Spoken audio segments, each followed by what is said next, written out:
y estamos en el capítulo 6.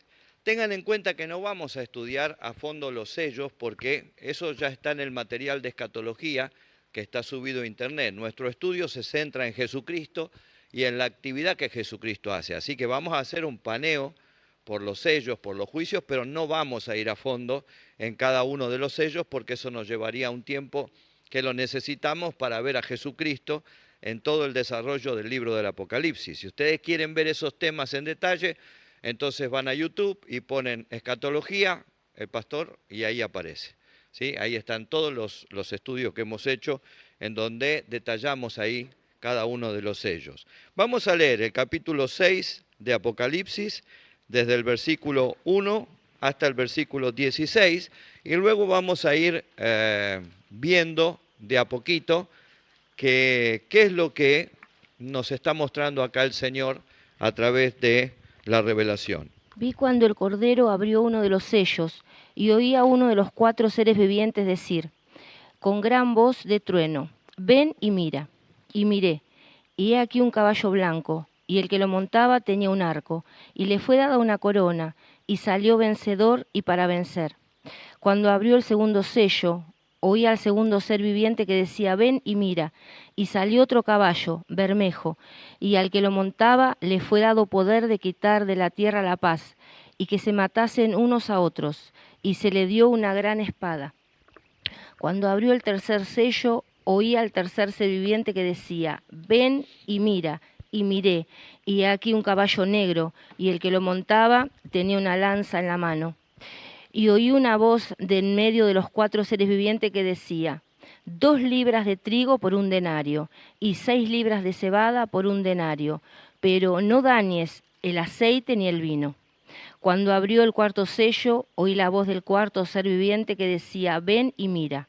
Miré, y aquí un caballo amarillo, y el que lo montaba tenía por nombre Muerte, y el Hades le seguía, y le fue dada potestad sobre la 4ª parte de la tierra para matar con espada, con hambre, con mortandad y con fieras de la tierra.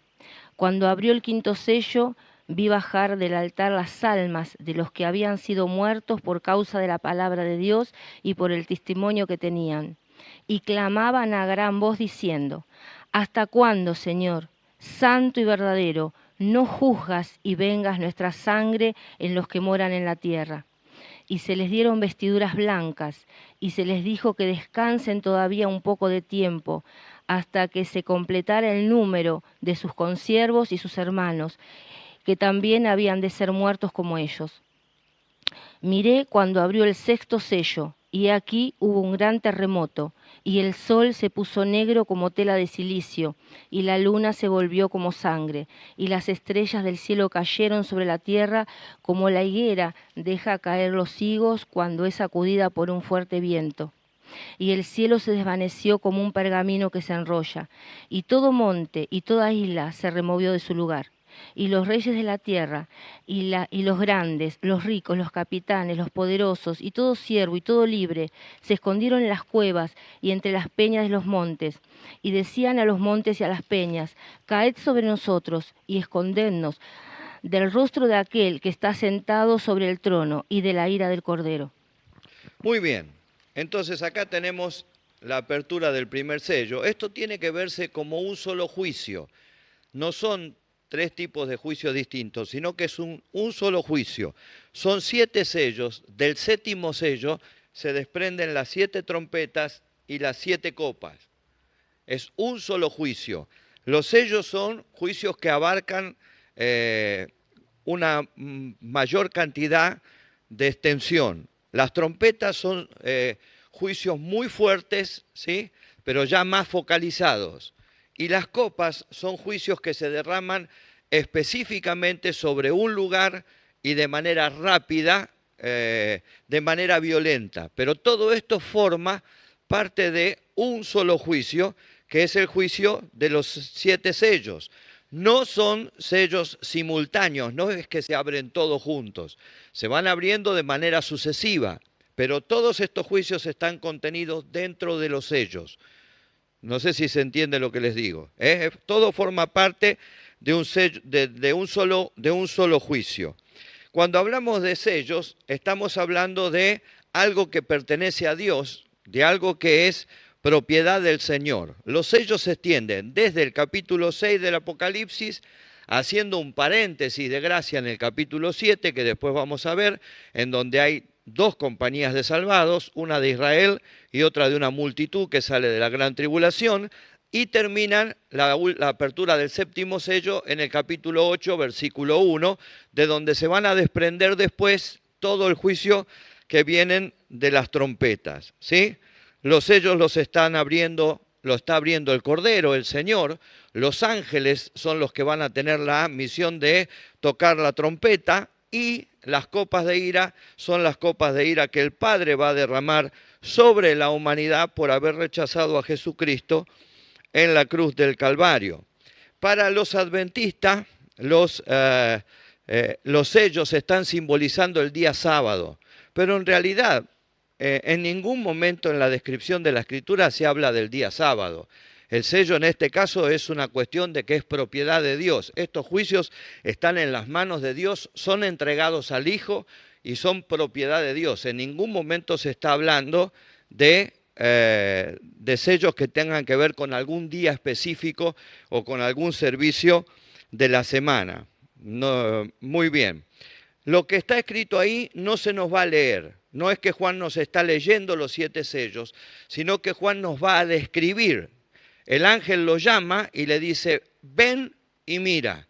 Algunos entendidos dicen que el ven es para llamar al primer caballo que va a aparecer en escena, y el mira, que traducido es presta atención a lo que va a suceder, es para el apóstol Juan, para que el apóstol Juan se concentre en lo que está viendo, en lo que Dios le está mostrando en ese momento.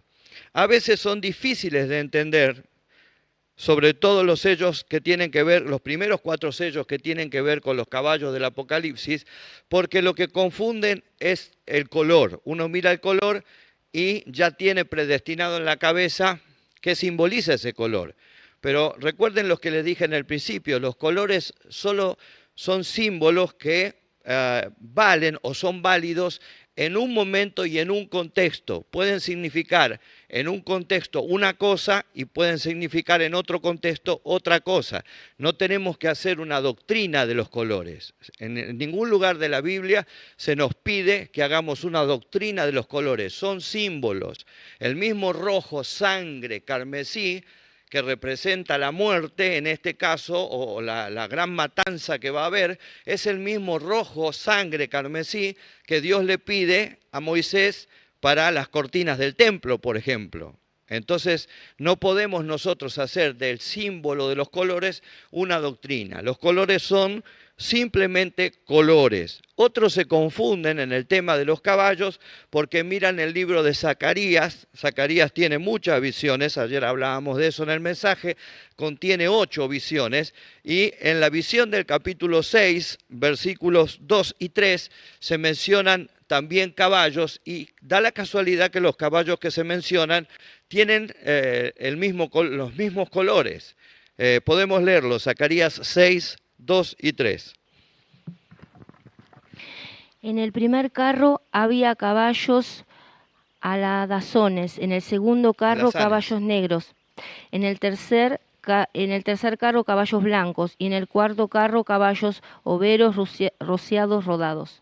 Ahí está, en la visión que ve Zacarías, los colores de los caballos son similares, pero hay una gran diferencia. El mensaje que encierra el libro de Zacarías es completamente diferente al mensaje que están enviando aquí estos jinetes. Además, que Zacarías ve una cantidad enorme de caballos. En cambio, acá tenemos un solo caballo que va a tener un jinete que va a cumplir con una misión específica sobre la tierra, así que compararlos es un error, pero como ahí aparece el caballo blanco y está relacionado con Jesucristo, entonces muchos se confunden al mirar los caballos del Apocalipsis y piensan que el que va a salir en el primer sello es Jesucristo, cuando ahora vamos a ver en detalle que no lo es, ¿sí? Entonces, la administración de este juicio de los sellos, de las trompetas y de las copas no va a terminar hasta que se cumpla por completo el Salmo 2. Podemos leerlo, el Salmo 2, muy interesante lo que David proféticamente nos declara en este Salmo acerca de nuestro Mesías, acerca del Señor Jesucristo. ¿Por qué se amotinan las gentes y los pueblos piensan cosas vanas?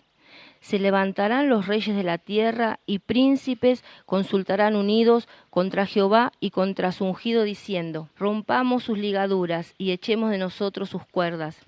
El que mora en los cielos se reirá, el Señor se burlará de ellos. Luego hablará a ellos en su furor y los turbará con su ira.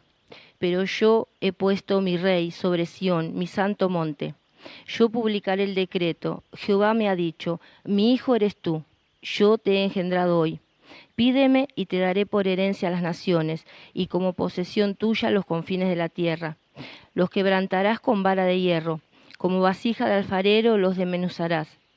Ahora pues, oh reyes, sed prudentes, admitid amonestación, jueces de la tierra.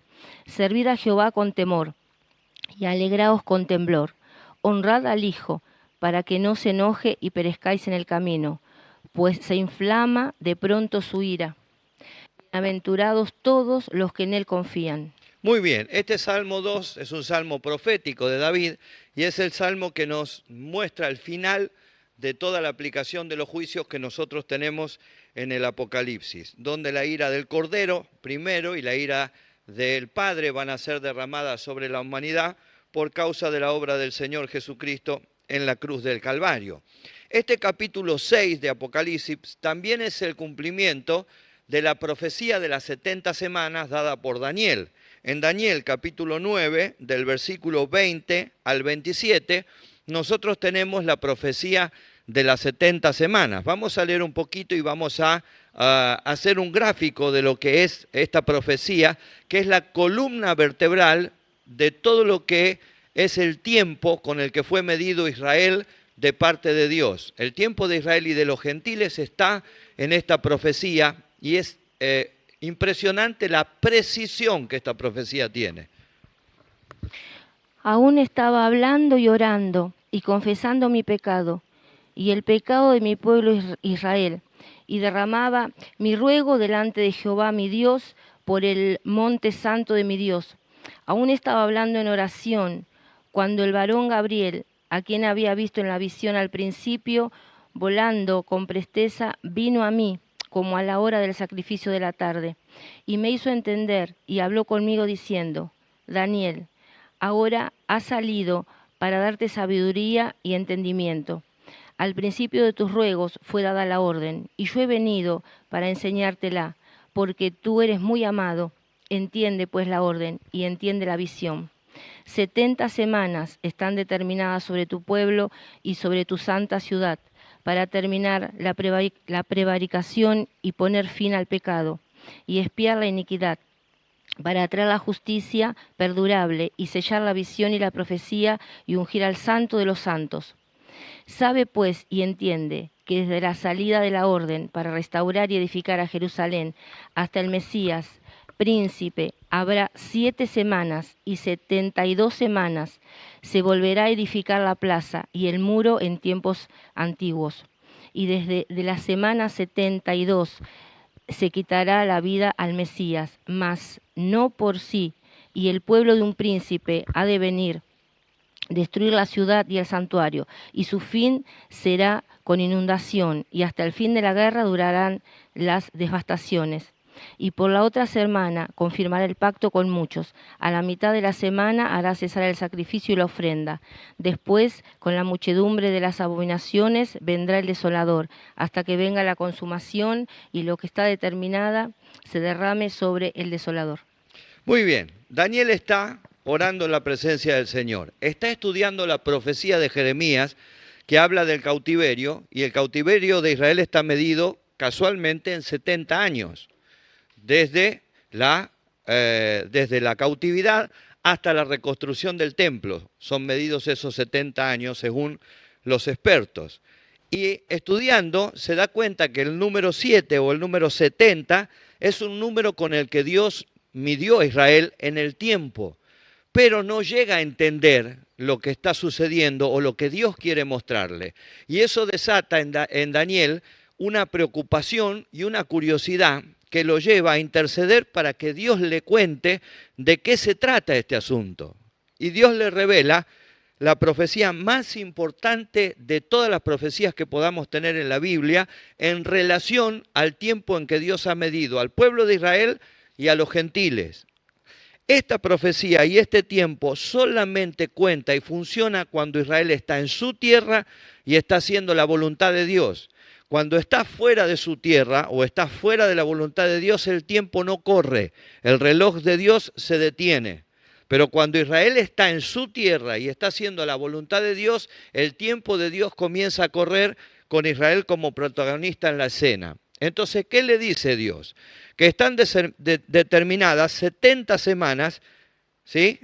Que son de 7 años cada una, según los expertos, sobre el pueblo de Israel, que ese es el tiempo en el que Dios ha medido la historia de su pueblo. ¿Cómo se miden esas 70 semanas?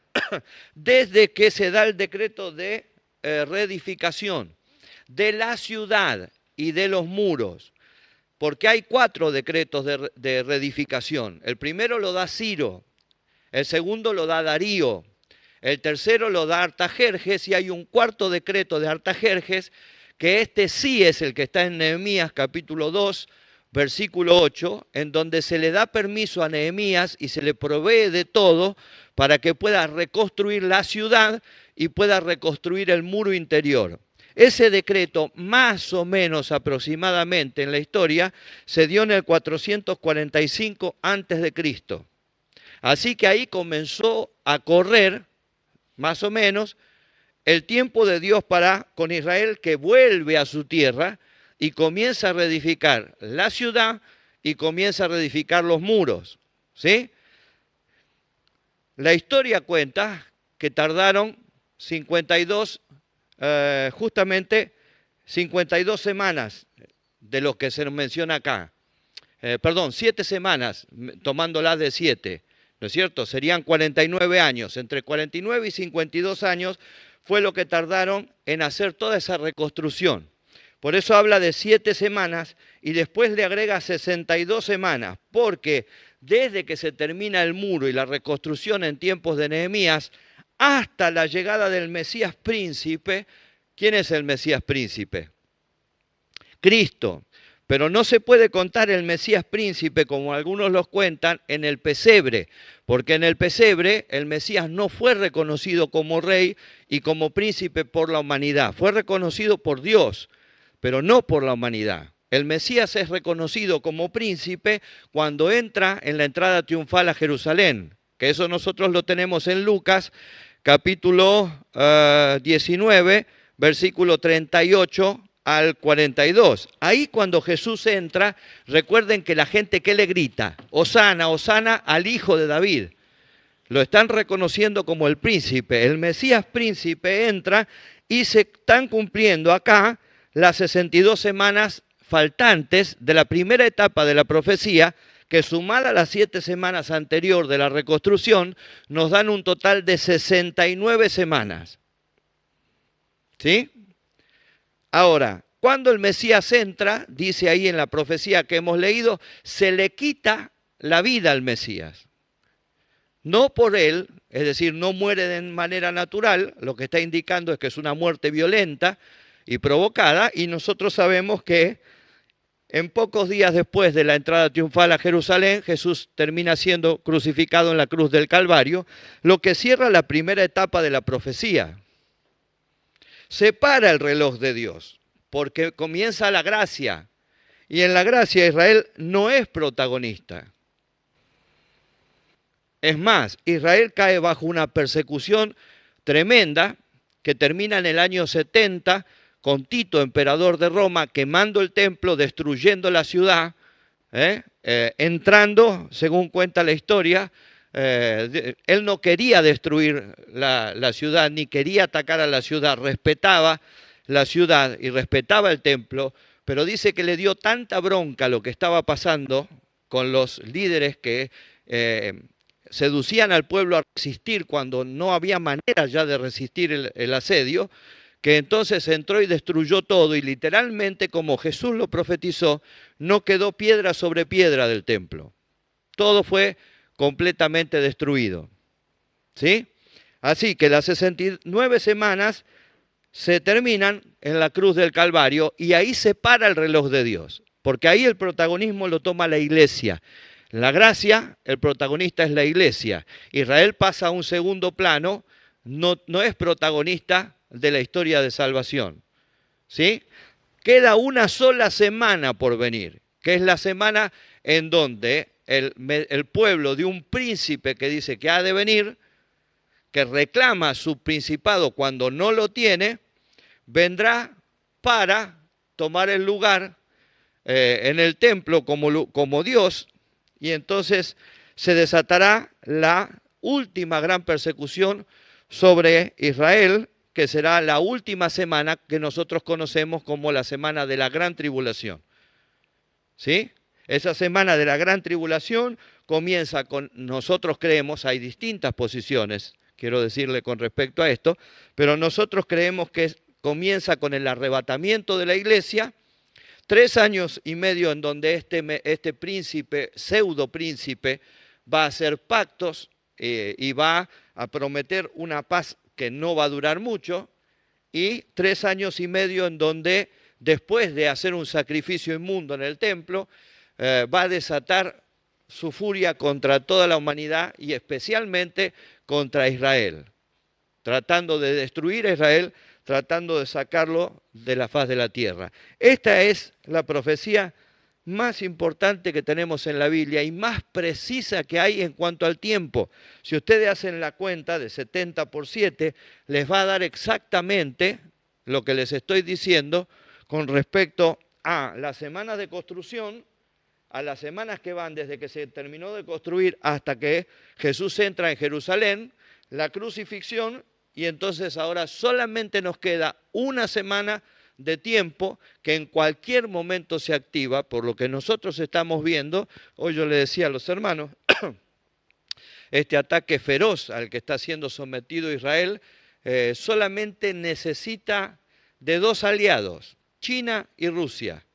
Si esos 2 aliados se pronuncian, muchachos, preparen las valijas porque la iglesia se va con el Señor.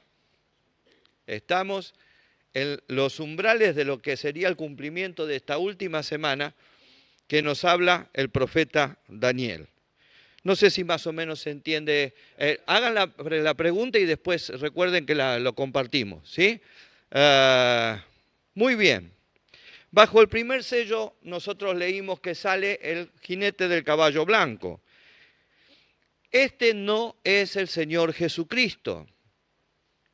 El jinete del caballo blanco es una copia y hay diferencias notables entre este jinete del caballo blanco y el jinete del caballo blanco que aparece en el capítulo 19. Por ejemplo, este jinete del capítulo 6 no tiene título y no tiene nombre.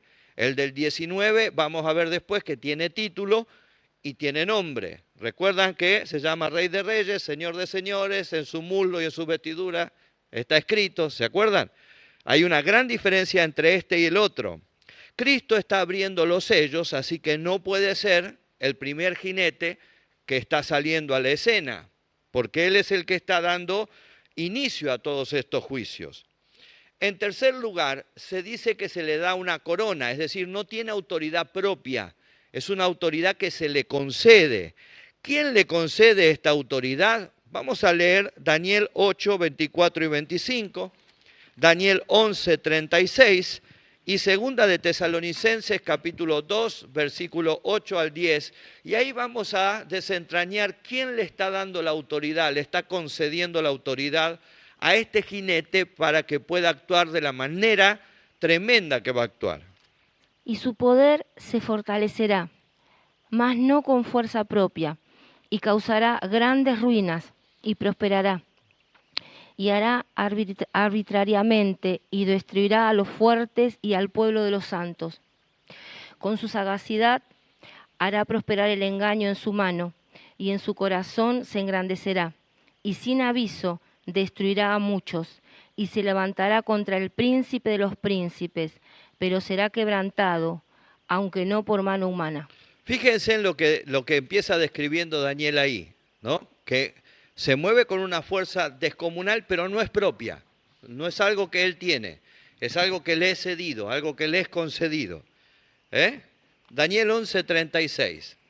Y el rey hará su voluntad, y se ensorbecerá, y se engrandecerá sobre todo Dios, y contra el Dios de los dioses hablará maravillas, y prosperará, hasta que sea consumada la ira, porque lo determinado se cumplirá.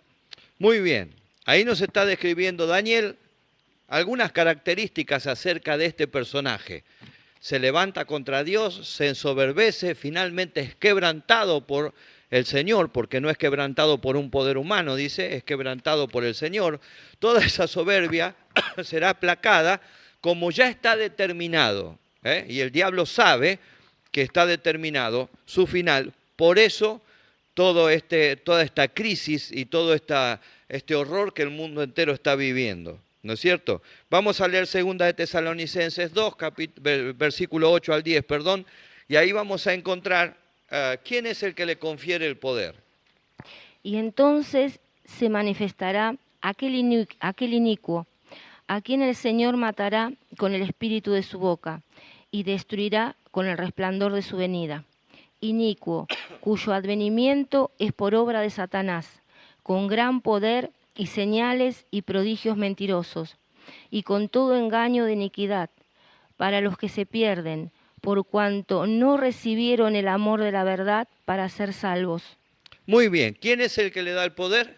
Clarito, ahí está en 2 de Tesalonicenses, su advenimiento es por obra de Satanás. Este personaje, que va a ser un ser humano, que algunos dicen, se aventuran a decir que puede llegar a pertenecer a la tribu de Dan, otros dicen que puede llegar a pertenecer a la tribu de Efraín, porque fueron las dos tribus idólatras, las primeras tribus que hicieron el becerro de oro, de donde se prostituyó todo Israel.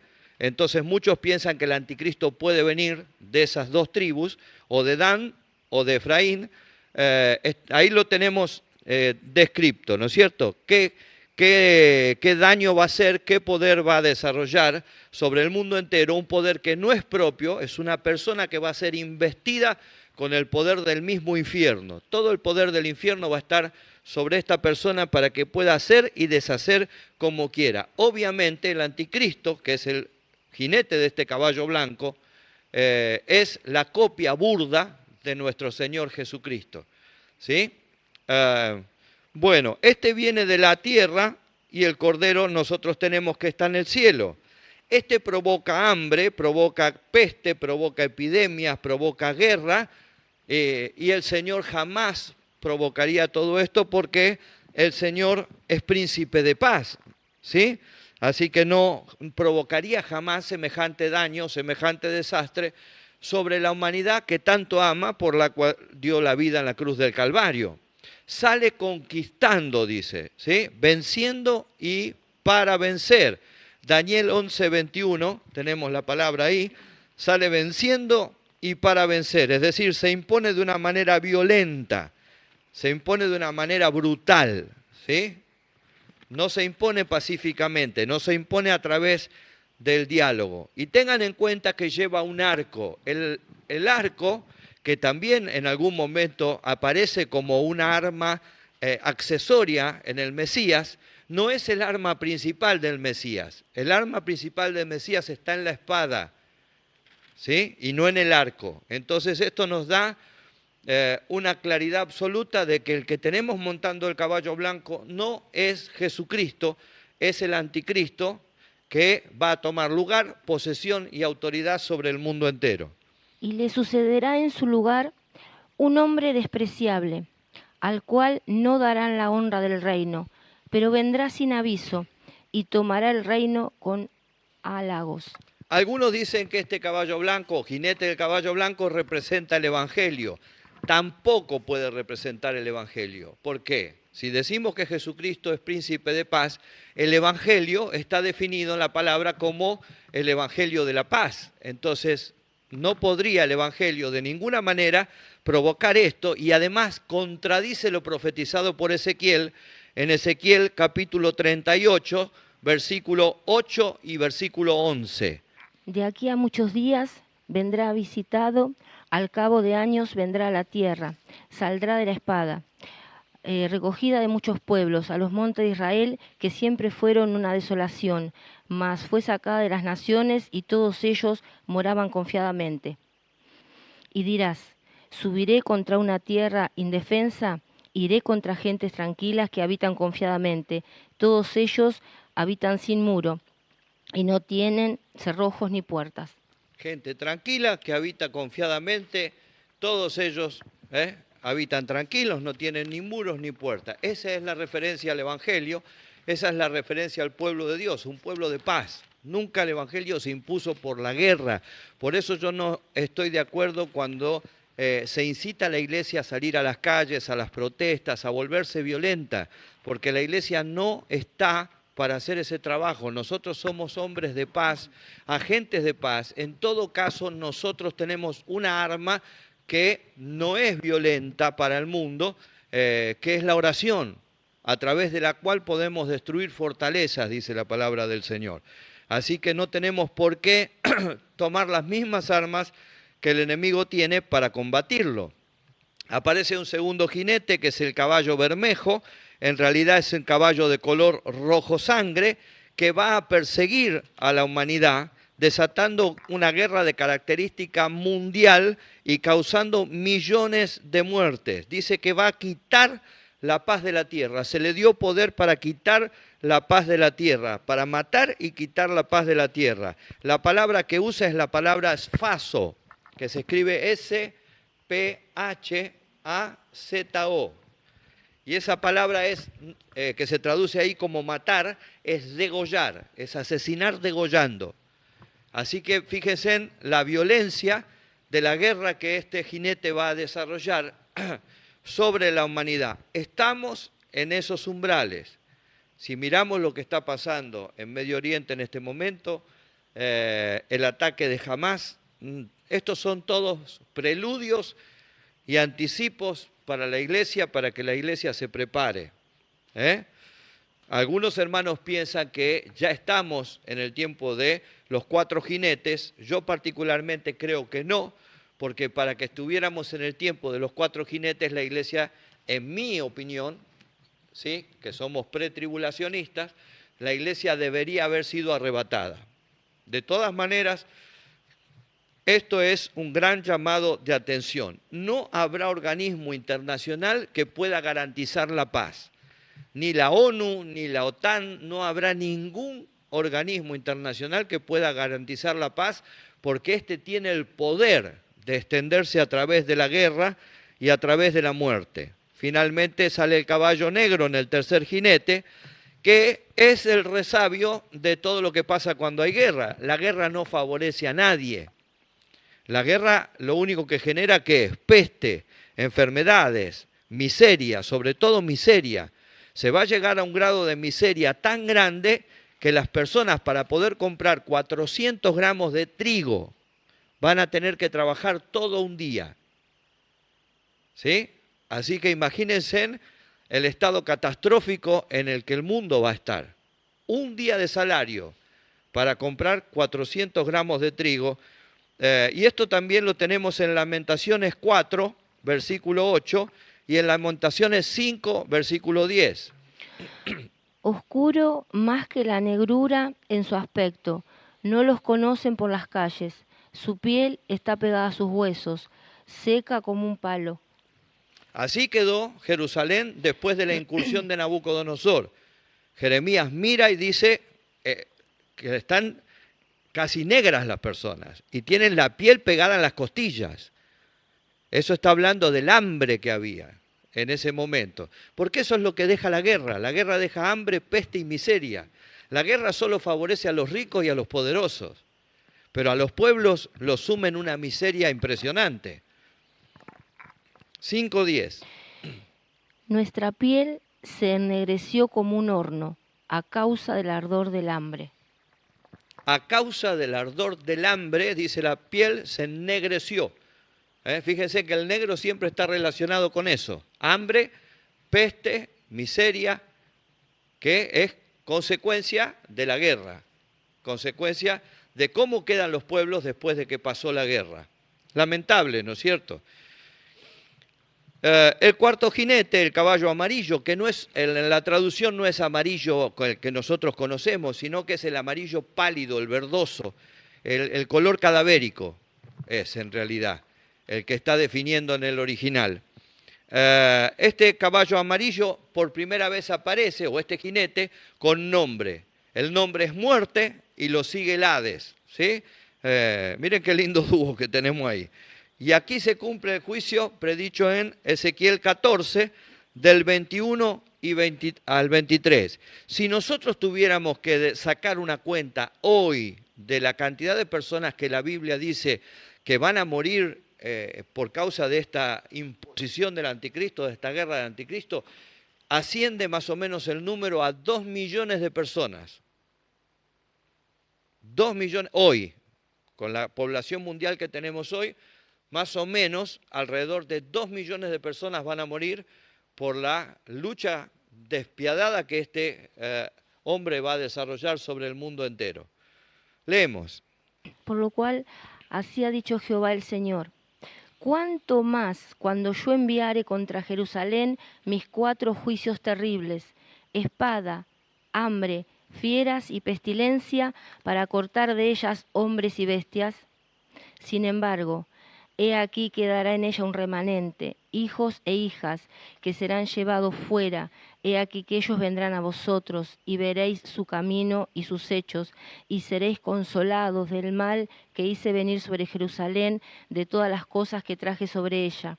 Y os consolarán cuando viereis su camino y sus hechos, y conoceréis que no sin causa hice todo lo que he hecho en ella, dice Jehová el Señor. No sin causa. Dios no permite todo esto porque sí.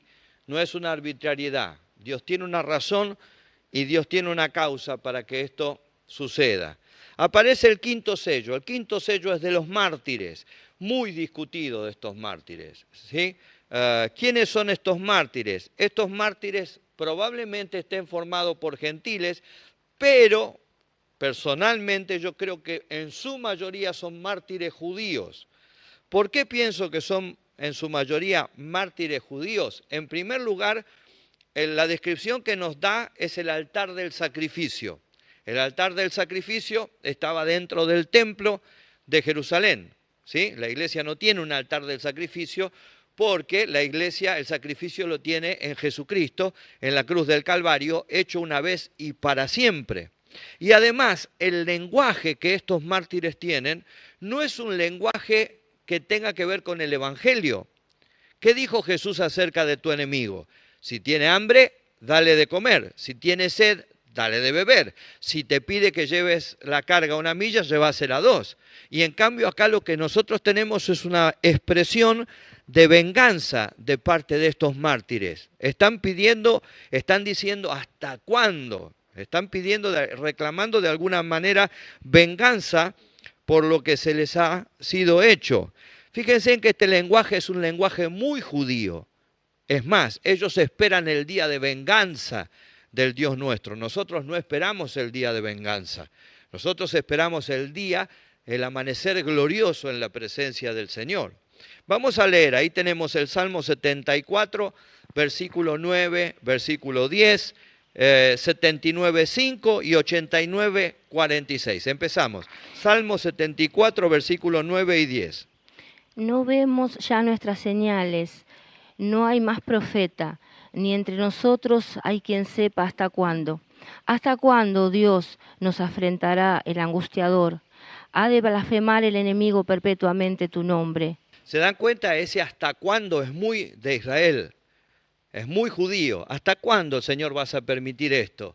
Dice en el Salmo 74. Es un lenguaje muy judío, no es un lenguaje de la iglesia, ¿sí? Es un lenguaje que tiene que ver más con el pueblo de Israel que con nosotros. Estos mártires son mártires que van a morir durante la gran tribulación, en su mayoría, en mi opinión, judíos. El otro versículo, Salmo 79.5.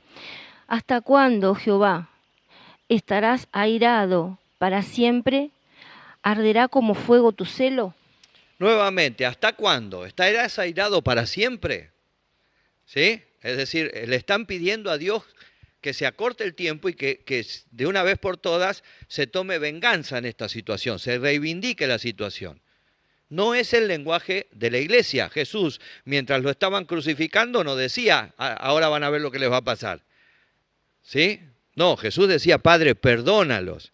El mensaje de la iglesia es otro. Por eso yo creo que estos no pertenecen a la iglesia del Señor, sino que en su mayoría son judíos. El otro versículo, Salmo 89, 46. ¿Hasta cuándo, oh Jehová? ¿Te esconderás para siempre?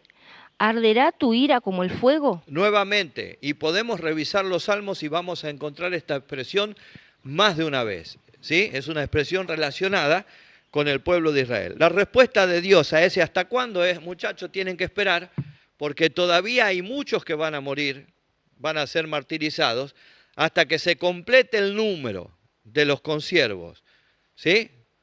Que tienen que ser muertos por el testimonio de Jesucristo. Y entonces sí, ahí se va a establecer el final y el cumplimiento de ese hasta cuándo.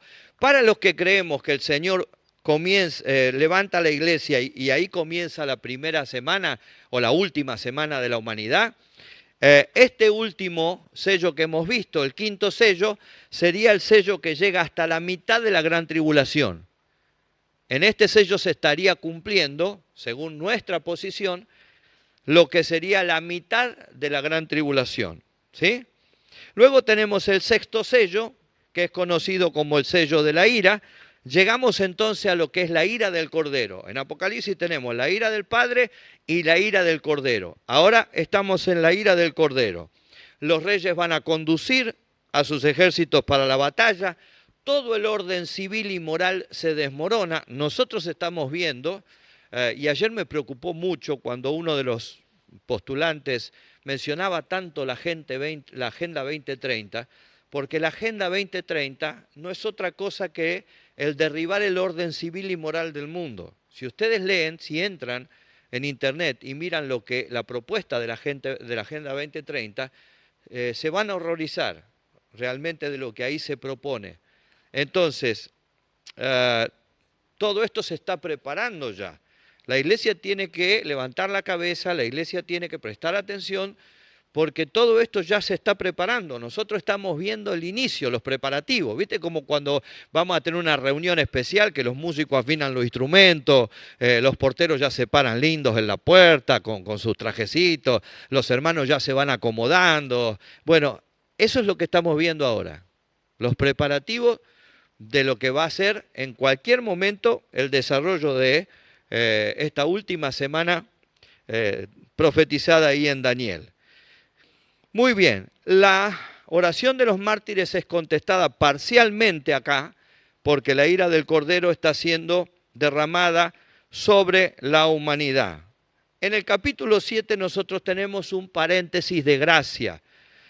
¿Por qué Dios hace esto? Porque Dios sabe que es imposible para nosotros como seres humanos absorber todo esto que va a suceder. Entonces, ¿qué hace? Nos muestra que en medio del juicio y en medio de tanta catástrofe va a haber gracia. La gracia nunca estuvo ausente en la historia de la humanidad y la gracia nunca va a estar ausente en la historia de la humanidad. Durante la última semana de Daniel, durante la semana de la gran tribulación, habrá gracia. Y esa gracia está expresada en el capítulo 7, en donde dos compañías, ¿sí?, van a ser salvadas por el Señor. Por un lado tenemos una compañía del lado de Israel, y por el otro lado tenemos una compañía, una gran multitud. Fíjense en el contraste. De Israel el número está medido, 144.000. ¿Sí? El resultado de la multiplicación de 12.000 por 12.000, 12 es el número de las tribus de Israel, 12 es el número con el que se identifica a Israel en la Escritura. Pero por el otro lado, en contraste a ese número justo y medido, Juan dice hay una multitud que no se puede contar, que va a ser salva durante los tiempos de la gran tribulación. No quiero entrar en el detalle, pero tenemos diferentes listas acerca de esas 12 tribus de Israel, bien identificadas, que nos dan la idea de que no son, como dicen los testigos de Jehová, los que van a reinar con Cristo desde el cielo. De ninguna manera. Estos son pertenecientes a las tribus de Israel y eso está muy bien identificado. La palabra que aparece en el original es la palabra Juyos, J-U-I-O-S, Juyos. Y esa palabra está hablando de un descendiente directo. No está hablando de algo simbólico, sino de un parentesco inmediato. Porque muchos hermanos que dicen, bueno, pero Pablo habla en Romanos que no son israelitas los nacidos de Abraham. Eso es una cosa que Pablo está hablando espiritualmente. Pero acá no hay nada espiritual, en el sentido de que no hay nada simbólico. Esto es directo. Son 12.000 de cada tribu. 12.000 que tienen parentesco directo con esas tribus. Así que de ninguna manera podemos ser algunos de los gentiles los que estemos ahí. Esos 144.000 pertenecen a las tribus de Israel. Cuando uno mira Génesis 49, encuentra las 12 tribus de Israel bien delineadas, ¿no es cierto? No vamos a leerlo por una causa de tiempo, pero ustedes después pueden leerlo en casa. Ahí aparece Rubén, Simeón, Judá, Zabulón, Isaacar, Dan, Gad, Neftalí, José y Benjamín. Aparecen, y Aser, perdón, me faltaba. Aparecen las 12 tribus de Israel. Ahora, cuando nosotros llegamos acá, hay 2 tribus que salen y otras 2 tribus que entran, ¿sí? En este capítulo 7. Vamos a leer el capítulo 7 del versículo 1 al 8. Después de esto vi a 4 ángeles en pie sobre los 4 ángulos de la tierra, que detenían los 4 vientos de la tierra, para que no soplase viento alguno sobre la tierra, ni sobre el mar, ni sobre ningún árbol. Vi también otro ángel que subía de donde sale el sol, y tenía el sello del Dios vivo, y clamó a gran voz a los 4 ángeles, a quienes se les había dado el poder de hacer daño a la tierra y al mar, diciendo: no hagáis daño a la tierra, ni al mar, ni a los árboles, hasta que hayamos sellado en sus frentes a los siervos de vuestro Dios. Y oí el número de los sellados, 144.000 sellados de todas las tribus de los hijos de Israel. De la tribu de Judá, 12.000 sellados. De la tribu de Rubén, 12.000 sellados. De la tribu de Gad, 12.000 sellados. De la tribu de Aser, 12.000 sellados. De la tribu de Neftalí, 12.000 sellados. De la tribu de Manasés, 12.000 sellados. De la tribu de Simeón, 12.000 sellados. De la tribu de Leví, 12.000 sellados. De la tribu de Isaacar, 12.000 sellados. De la tribu de Zabulón, 12.000 sellados. De la tribu de José, 12.000 sellados. De la tribu de Benjamín, 12.000 sellados. Muy bien, si ustedes se fijan, hay 2 tribus que no están y hay 2 tribus que aparecen ahí en relación a las 2 tribus que faltan. Las 2 tribus que no están son las de Dan y la de Efraín. El motivo por el cual no están es muy probablemente porque fueron tribus idólatras. Fueron los 2 lugares en donde se levantaron los becerros de oro. Podemos leer Levítico 24:11, Jueces 18, 30 y 31 y Primera de Reyes 12, 28. Y el hijo de la mujer israelita blasfemó el nombre y maldijo. Entonces lo llevaron a Moisés, y su madre se llamaba Selomit, hija de Dibri, de la tribu de Dan. De la tribu de Dan. Ahí tienen un blasfemo, ¿sí? Jueces 18, 30 y 31. Y los hijos de Dan levantaron para sí la imagen de talla, y Jonatán, hijo de Gersón, hijo de Moisés. Él y sus hijos fueron sacerdotes de la tribu de Dan, hasta el día del cautiverio de la tierra.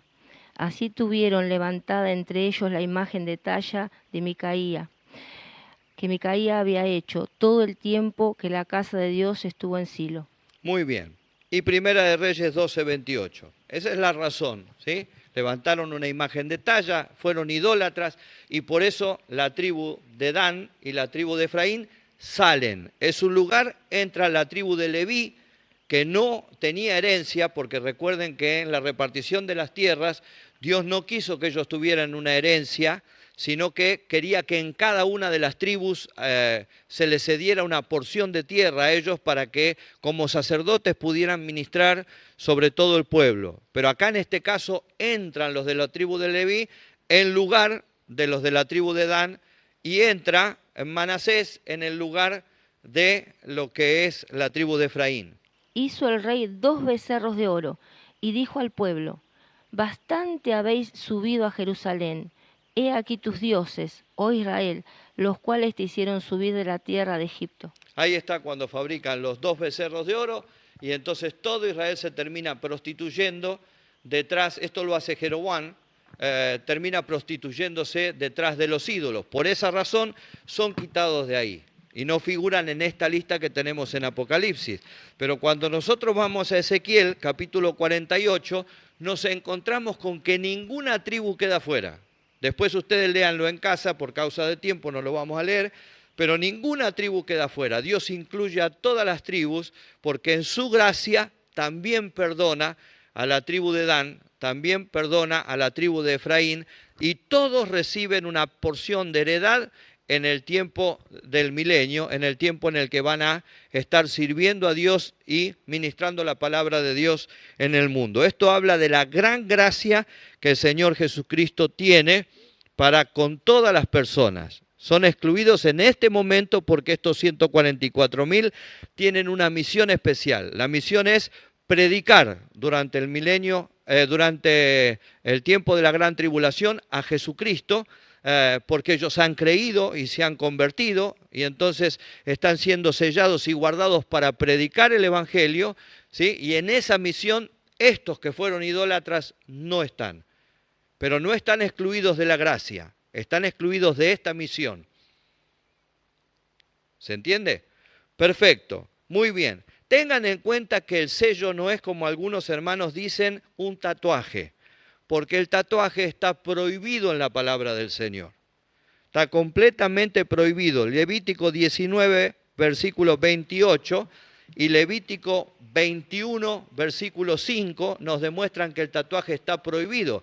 Dios nunca se contradice, Dios no va a prohibir algo que después va a tomar para sí. Cuando Dios lo prohíbe, está prohibido, está completamente cerrado. Levítico capítulo 19, versículo 28 es el primer versículo. Y no haréis rajuños en vuestro cuerpo por un muerto, ni imprimiréis en vosotros señal alguna, yo Jehová. ¿Se dan cuenta? Ahí está hablando acerca de los grabados que ya se hacían en esa época en el cuerpo de las personas, completamente prohibido. 21.5 de Levítico. No harán tonsura en la cabeza, ni raerán la punta de la barba, ni en su carne harán rajuños. Nuevamente nosotros tenemos el versículo ahí que nos habla acerca de que no se puede hacer tatuajes o grabados sobre la piel, no es de la voluntad del Señor, por lo tanto el sello no es algo que puedan hacer sobre la piel, sino que es una marca como la que Dios puso probablemente sobre Caín, para que sean identificados estos 144.000 y no sean dañados mientras dure el tiempo de su misión aquí en la tierra. En contraste con esto decíamos que hay una multitud de ropas blancas que se salva en la gran tribulación, ¿sí? Hay una multitud que se salva. Ahora vamos a leer ahí en el capítulo número 7 del versículo 9 en adelante, pero tengan en cuenta una cosa. Hay muchos hermanos que dicen que el Espíritu Santo va a ser retirado. Para que haya salvación, tiene que haber predicación de la palabra. Para que haya salvación, la predicación de la palabra tiene que generar fe en la persona. Para que haya salvación, esa fe tiene que estar dirigida a Jesucristo.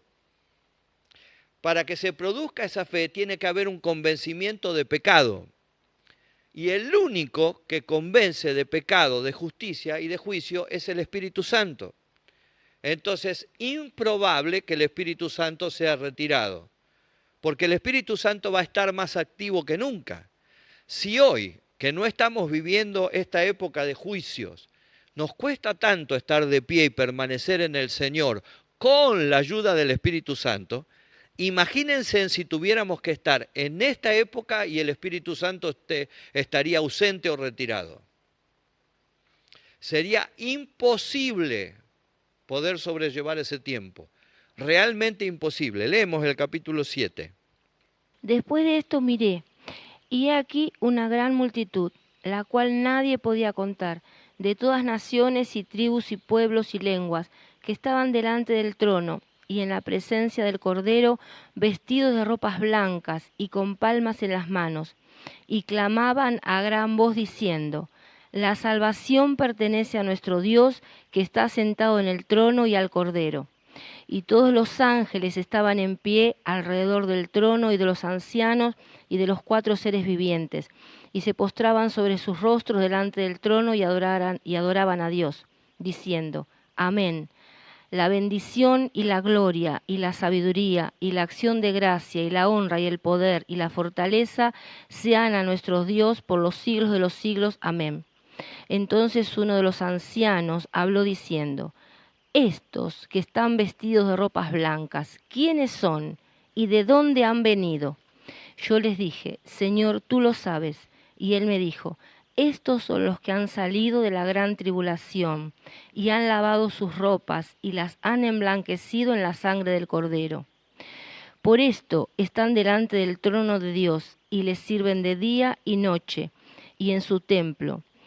Y el que está sentado sobre el trono extenderá su tabernáculo sobre ellos.